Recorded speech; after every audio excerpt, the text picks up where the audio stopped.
Okay, so Adolf Loos's Steiner house here is an introduction to Adolf Loos. And you will be reading about Loos this week in Ornament and Crime. You're reading an excerpt of this piece, which is his most famous writing by far, and has a very emphatic declaration that architecture should not include ornament, and in fact, ornament in all everyday utilitarian objects is tantamount to crime. So, Loos in this Steiner house illustrates this point that ornamentation within architecture should not exist. And at the facade of the house here, we're looking at what is actually the back facade of this project. You see that symmetry is still preserved. It's a symmetrical facade. Materiality is abstracted or obscured, so this is meant to look like some sort of white plaster, stucco, concrete, but no attention to materiality is highlighted here. And then the window frames themselves are just punch windows within the structure, so there's no ornamentation on the window frames. One thing I will point out in terms of ornamentation is the way he uses the gutters up here, and then this handrail that exists at the roof plane. So while it is purposefully supposed to not include ornament, the lights have an aesthetic, the handrail on the roof has an aesthetic, the gutters have an aesthetic. The plants have grown in since then, so I wouldn't call that ornament purposeful or unpurposeful. But this is really an aesthetic movement, and there's an idea or I would say something that happens when you try to make a project with a pure lack of ornamentation. There are problems you have to solve. You're going to light the exterior. You're going to have gutters. If the roof is habitable, you're going to have handrails. So how do you solve these types of problems which require something other than pure form or volume? What aesthetic do you choose? So this becomes something that he confronts within this project. And so the rear elevation, this is a drawing of the rear elevation from what we just saw, very similar to the image, though here it's maybe more pure without the plants having grown in. This serves in stark contrast to what is the actual street fronting facade of this project. And this section hints at what's going to happen. So the facade we looked at was back here. This is that kind of porch area that existed. The back facade seemingly has a lack of ornament. The front facade, however, has this large curved roof, which he's going to have to treat in a certain way, and we'll see how he deals with that in the exterior. I want to point out that this section, it says here actually, neither Loos's plan nor section yet suggests the investigations of spatial interpretations that will appear in his mature homes. So what I interpret that as, or how I want to explain that to you, is Loos is known for vigorous three-dimensional exploration of space within homes, particularly within urban homes. And in this project, yes, we see space in this section, but what is missing here is any sort of level changes. So you still have a straight, flat first floor, second floor, third floor, and even ground floor. And this idea of the continuous floor plate that exists here and that gets stacked will disappear in his other projects. And this idea of the floor plate, I mean, this isn't his idea. This is what's conventional. This is typical. When you guys think about structures that have a certain amount of stories, there's a natural inclination to think of floor plates as these things that get stacked, and that's one main organizational driver of any project. So Loos himself will start to articulate why that doesn't work, and then make homes that provide an alternate understanding. So we'll get to that in a minute here. Okay, then here's another image of the exterior without some of those other plants, so you can really see this clean idea of lack of ornamentation on the back of the facade as he would intend for this to appear. However, in the front of the project, based on the relationship with the street, based on the time period, this is built in 1910.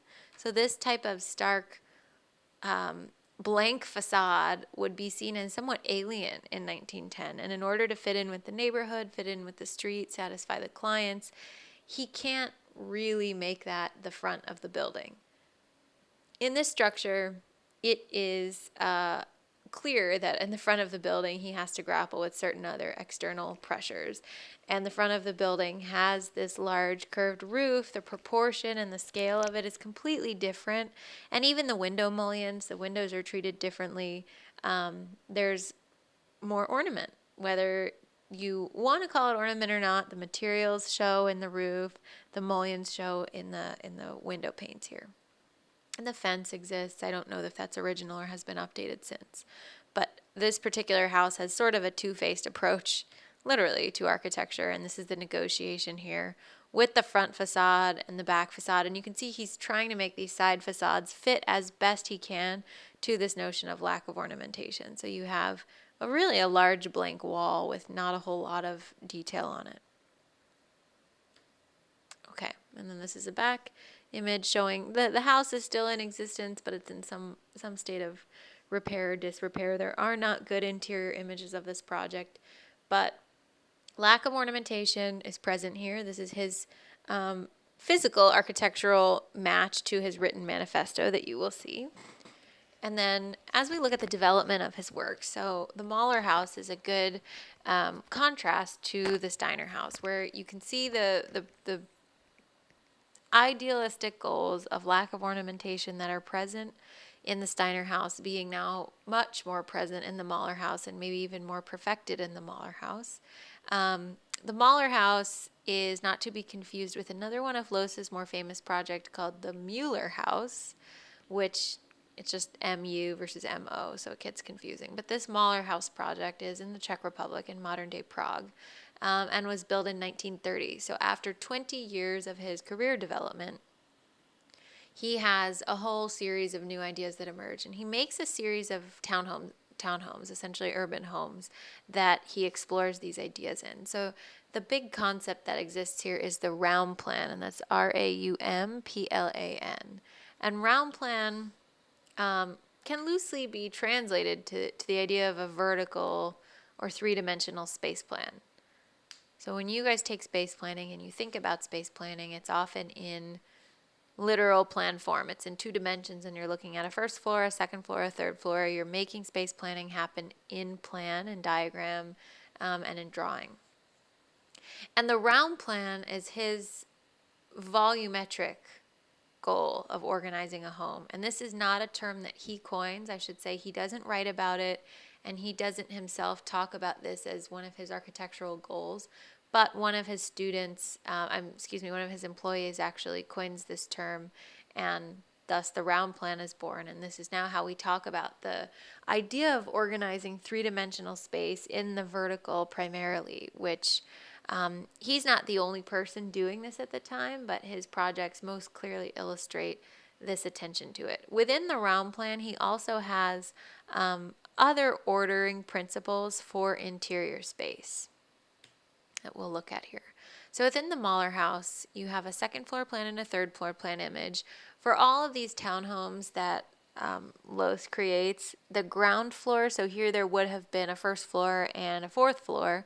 The first floor is really kind of the basement floor, so it's at the very bottom, usually underground somewhat, and then the very top floor is an attic essentially. And these programs have service programs, support programs, house staff, storage, these types of things. So the second floor plan and the third floor plan, or the middle two levels in any Loos house, are really where the guts of the project exists. And he calls these, the second floor would be what he calls the living floor, and then the third floor would be the sleeping floor here. And if you just look at these plans, study the plans and stare at them a little bit, there are a few very odd things that happen here. So the second floor and the third floor have many different smaller sets of staircases existing within this plan. This is very typical of Loos. As he explores spatial formation and organization, the floor plate itself disappears as a concept, and what you have are a bunch of different volumes that can live harmoniously next to each other and produce multiple levels of function. So if we look at this plan connected to the section, you can begin to see in the longitudinal section what's at the cut line. Of the spaces that are at the cut line, there aren't that many sectional shifts or changes, but you can see then even including what's beyond the cut line. There are landings, there are elevated areas kind of within areas. The height of the spaces shift. So based on the fact that the floor height shifts and gets much smaller, you can tell that this is actually quite a large ceiling height. So there are a bunch of different subtle shifts that he creates within this house to be able to reflect the idea of vertical spatial organization. And returning to the plan, a couple other things to point out. When Loos is designing or trying to define what his theories about housing are and theories about space planning, he really adheres to a certain ordering principle by which all of the functional things needed in a space, the furniture and the fixed furniture, like in the kitchen up here, the counters, he likes all that stuff to exist at the very edge of the room, and he likes the center of the room to be free. And this is now in direct contrast to the Victorian era, to some of the arts and crafts homes that would have had the furniture in the middle of the room. This is typical to have a living room with furniture in the center of the room. He often will make built-in furniture, so you can see a lot of these sides of the project have these ledges or these pieces that are actually built-in furniture. Here's another example of a little nook that exists. And this is very typical of Loos. So small spaces, the heights shift based on the necessity of the program. So some pieces of program he thinks need taller volumes. Some pieces of program he thinks need smaller volumes. And that is all reflected within the section or within the three-dimensional space plan. Okay. So then this quote, there's a great book comparing Adolf Loos to Le Corbusier, and they're comparing the ideas of the Raumplan, which is this three-dimensional notion of interior space planning, with Le Corbusier's free plan, which is this notion that the walls and the structural grid can be separated. And Mies is really working within Le Corbusier's free plan conception. But Adolf Loos has, I think, a more evolved idea about interior space. And so this quote says, Adolf Loos brought an essentially newer, loftier concept of the space or of space into the world, regarding space freely, planning spaces on different levels and not confined to a single story, composing related rooms into a harmonious, indivisible whole, into something that makes economical use of the space. According to their purpose and significance, the rooms are not only of different sizes, but also of different heights.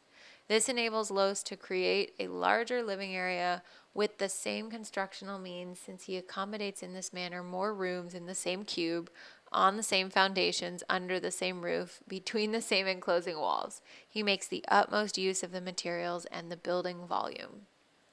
And there's an attention to efficiency within this that reflects a lot of his urban homes. So these are not large estate homes. This is not a wealthy client like, say, the Gamble House would have been, or even a middle-class client on a single-family lot. These are urban townhomes, essentially, and sometimes they're urban infill projects, but there are limits to how much space you can take up, and particularly in the horizontal plane, there are great limits to how you can build a space that's going to house all this program that he's trying to include. So if we think back to the Steiner house, what was acceptable, this is the image I want, what was acceptable in this neighborhood is a two-story home, or at least something that looks like a two-story home from the facade.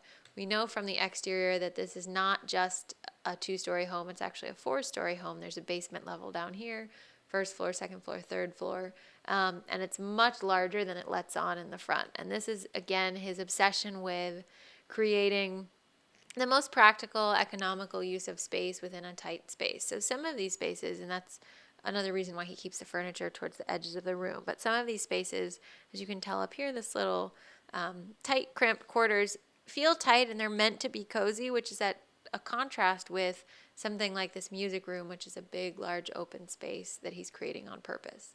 And I will say one thing worth pointing out here in this living plan on the second floor, the kitchen is actually connected to this little interstitial vestibule area that has a door, and a door. So it has three doors on three of the walls, but this is actually an office space. And based on the location between what is the kitchen and the dining room, I would think that this would be a pantry space just at first glance, but it's actually an office space. And it's meant to, things like this are meant to allow extra programs or extra functions to kind of sneak into a space that otherwise would be too tight to include this stuff. So lots of compartmentalization, but within a very contemporary concept of three-dimensional space. Usually compartmentalization harkens ideas about the Victorian era, where we have very tiny rooms that are all organized according to a specific floor plan. This is much more of a free, open idea about space. Okay. And then some of these interior images, it's very difficult to find interior images of Loos projects. There are not many good documented images, but this one here helps to show us some of his ideas about space and of these different levels. So while the ceiling plane isn't shifting here, the ground plane is shifting, and it's not a dramatic full story. It's just a shift that makes what would be a taller space now a much more cozy, intimate space here. Lots of the furniture is now at the edge, so the seating and the bookshelf is at the edge of the space. And he tried to always have the structural expression of the project. So here you can see beams in the ceiling, and some of these spaces look like columns. There are columns in some of the projects. He tries to have the structural expression not embedded in the walls or embedded in the ceiling. So he wants you to feel the structure of the home, which is a pretty contemporary thought about this type of project. Okay, and then at the exterior, this is that same project. This is the Mahler house, but to show this exterior reinforces the concept of lack of ornamentation. This one is at basically on a train station, essentially. It's at a platform here, so that's this stuff. But these large expanses of blank facade. He shares this in common with Le Corbusier. Le Corbusier embraces large expanses of blank facade with these small punched windows here to illustrate a point. This house is somewhere between the symmetry of the Steiner house and asymmetry. So let's see. Yes, this front facade is almost entirely symmetrical except for the volume of the porch, which separates it from being symmetrical. It depends. That maybe could be called the back facade pretty easily. But on these sides, or on this particular side, which we can see here again also, there's really a clear asymmetry that exists. And then on this one, there's almost a clear asymmetry, but it's not there. And this one I think is fascinating because if you had another window right here, this project would be symmetrical. And it's just him playing with our understandings or our notions of what we expect. We expect symmetry, or they expected symmetry, I should say, at this time in the 1930s in Prague. So to undermine that expectation is radical. And it's a radical choice to pursue something that has so much blank space on the exterior with a flat roof. I should say all of these projects have flat roofs that we've looked at today, except the Steiner house, which was his own struggle. The facade that he liked of it had a flat roof. So this is now starting to produce a cohesive language, and you can see more in common than you can see different between the language, the visual languages of Le Corbusier, of Walter Gropius, of Mies van der Rohe, and of Adolf Loos. So there becomes a grouping aesthetic, and you'll see this again develop in the Bauhaus story.